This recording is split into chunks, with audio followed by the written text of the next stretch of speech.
Subconscious మైండ్లో ఏది సృష్టింపబడుతుందో భూమిపైన అది నెరవేరుతుంది, వాస్తవ రూపం చెందుతుంది. ఆ కాన్సెప్ట్ గురించి ఇక్కడ చెప్పుకుంటాం. ఇప్పుడు ఇన్నర్ వర్క్ అనేది సబ్కాన్షియస్ మైండ్లో జరుగుతుంది. ఎప్పుడైతే ఈ ఇన్నర్ వర్క్ అక్కడ అనేక రకరకాలుగా అక్కడ రూపాంతరం చెంది ఒక రూపము ఒక స్థితి ఏర్పడిన తర్వాత అవుటర్ వర్క్గా మేనిఫెస్టేషన్ జరుగుతుంది. మేనిఫెస్టేషన్ అంటే వాస్తవ రూపం చెందటము లేదా నెరవేరటం. దీన్ని అంతర్గత పని ఇన్నర్ వర్క్. ఈ ఇన్నర్ వర్క్ సబ్కాన్షియస్ మైండ్లోనే జరిగిపోతుంది. అక్కడ దాన్నే యా నిశా సర్వభూతానాం తస్యాం జాగ్రత్త సంయమి యస్యాం జాగ్రత్త భూతాని సా నిశా పశ్యతో మునేహి అని శ్రీకృష్ణుడు చెప్తాడు. యోగులు వర్క్నంతా వాళ్ళ సంకల్పాలనంతా అంతర్గత ప్రపంచంలో సబ్కాన్షియస్ మైండ్లోనే దాన్ని పూర్తి చేస్తారు. ఆ సబ్కాన్షియస్ మైండ్ వాళ్ళకి పగల్లాంటిది. సాధారణ మనుషులకి సబ్కాన్షియస్ మైండ్ అనేది చీకటి లాంటిది, రాత్రి లాంటిది. చేయవలసిన వర్క్ అంతా లోపలే చేయాలి, సబ్కాన్షియస్ మైండ్లో చేయాలి. ఇక్కడ మనం ఎంత వర్క్ చేస్తున్నాము? 99.999% వర్క్ చేస్తున్నాం. It is so easy to perform, so easy to work. ఇది చాలా సులభం. ఎప్పుడైతే ఈ వర్క్ అంతా లోపల పూర్తయిపోతుందో తర్వాత ఇది విద్యుదయస్కాంత తరంగాలు, ఎలక్ట్రోమాగ్నెటిక్ వేవ్స్ రూపంలో బాహ్య ప్రపంచంలోకి వెలువడుతుంది. ఆ వెలువడినప్పుడు మనం అక్కడ చేయవలసిన వర్క్ 0.001% మాత్రమే. Everything is created twice. ప్రతిదీ 2 సార్లు సృష్టింపబడుతుంది. మొదట అంతరంగ ప్రపంచంలో సబ్కాన్షియస్ మైండ్లో క్రియేట్ అయిన తర్వాత బాహ్య ప్రపంచంలో బాహ్య వాస్తవంగా రూపాంతరం చెందుతుంది. ఇప్పుడు ఉదాహరణకి ఒక ఆమె క్యాన్సర్ నయం కాలేదు, నాకేదైనా సొల్యూషన్ చెప్పండి అని ఆమె అడిగింది. దానికి సొల్యూషన్ ఏమంటే ఇన్నర్ వర్క్ చేయాలి సబ్కాన్షియస్ మైండ్లో. ఎంత ఇన్నర్ వర్క్? 99.999% ఇన్నర్ వర్క్ అక్కడ చేసేయాలి. అక్కడ ఏ ప్రయాస లేదు, ఏ కష్టం లేదు, ఏ ఇబ్బంది లేదు. Just visualization plus feelings.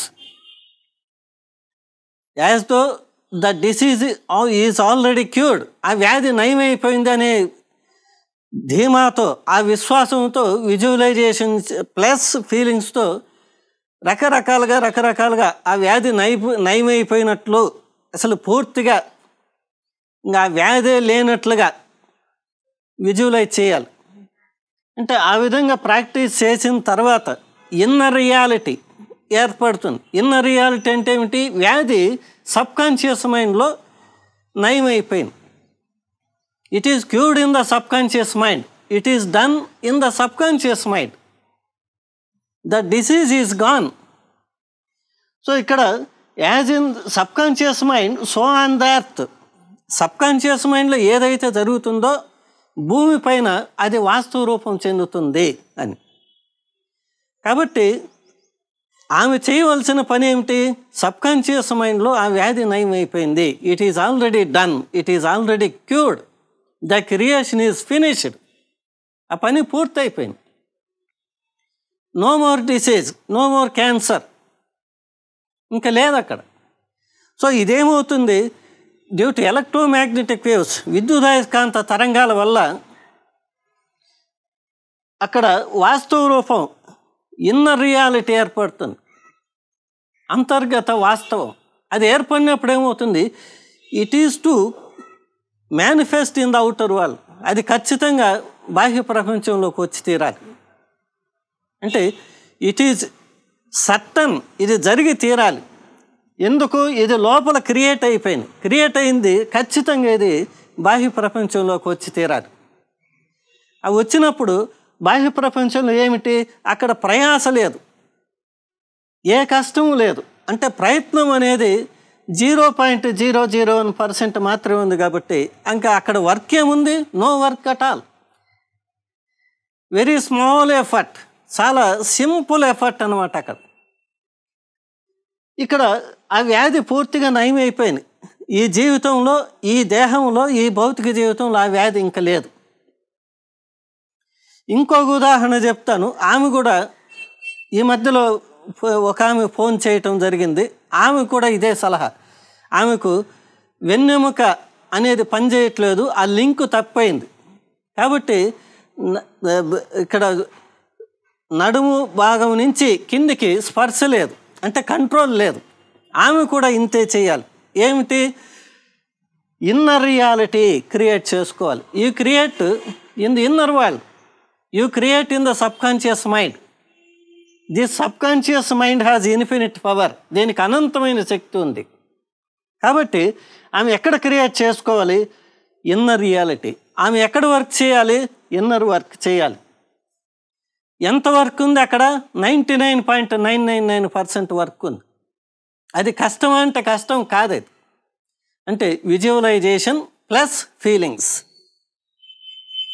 Visualization is the language of the soul.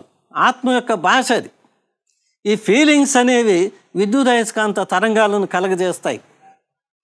ఆ విద్యుదయస్కాంత తరంగాలతో ఈ సబ్కాన్షియస్ మైండ్ ప్రభావితమయ్యి అక్కడ ఇన్నర్ రియాలిటీ, అంతర్గత వాస్తవం ఏర్పడుతుంది, రూపుదాల్చుకుంటుంది.